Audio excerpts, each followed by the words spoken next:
Sorprenent i reflexiu. Així és com descriuria en 2 adjectius el llibre de pedres que han de ser remogudes. I perdoneu que no hagi sigut suficient amb un sol. D'alguna manera, la sorpresa inicial que ens suggereix un llibre ens porta a un procés de reflexió que, de nou, pot portar-nos sorpreses. Podem dir, doncs, que la sorpresa i la reflexió són una mena de cicle.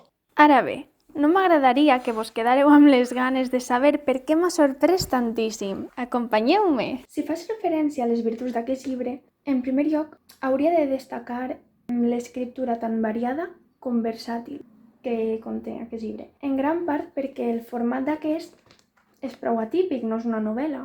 És una recopilació de 8 relats breus de narrativa i, de fet, aquest llibre ha rebut el Premi d'Alfons el Magnànim l'any passat, per la qual cosa me n'alegre prou, ja que l'autor Jovi César és del poble del costat. I quin és el significat? Què és el que amaga cada capítol sense fer-vos cap spoiler?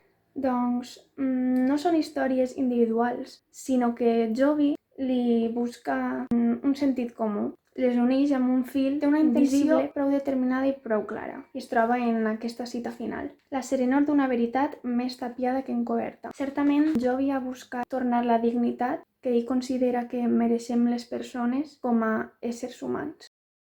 Això no obstant, si parlem de debilitats, i dic debilitats entre cometes, puc mostrar-vos una citació afegida per l'autor abans del primer capítol. Crec que la passió per la justícia és massa avorrida i artificial, perquè ni a la vida ni a la natura els importa que se'n faça o no de justícia. Contràriament, crec amb fermesa que les injustícies haurien de passar per un filtre crític i s'hauria d'intentar, amb totes les forces, arribar a un resultat ja no feliç o agradable per a la víctima, sinó a un digne i solemne.